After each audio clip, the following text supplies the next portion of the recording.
Johnson with Sarasota Honey Company, and earlier this week our young adults with special needs made these bee frames, and so I'm going to show you how we prep the frames even more to make that cut comb honey that everybody's been asking for.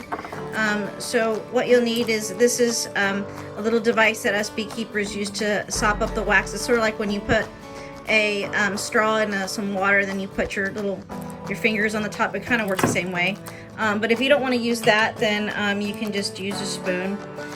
So what's needed is this food grade wax sheet. Now this is really pricey, but what I find that, and a lot of folks will say that you stick this into the frame like this, and I'll show you how we attach it, but what I find is that the bees will start to mold it the way they want, and so then you just have a lot of waste.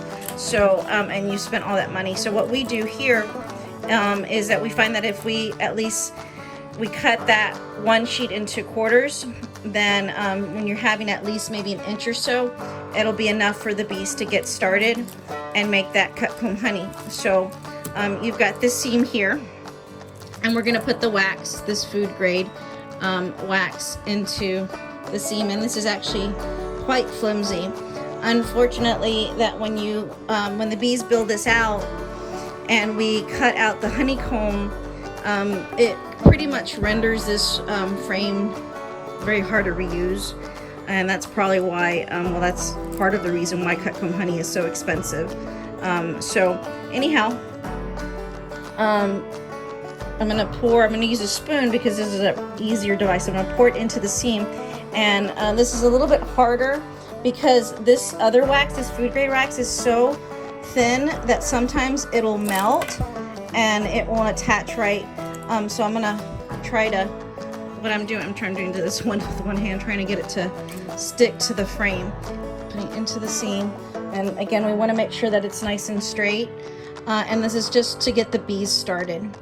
And you're going to want to, if you're a beekeeper watching this and you want to do this, you want to make sure that you use a queen excluder, because it would be it'd be a waste of time and money to make these frames and not put a queen excluder, and then your bees put brood all in this and you just can't use it for what you're making it for, which is cut comb honey.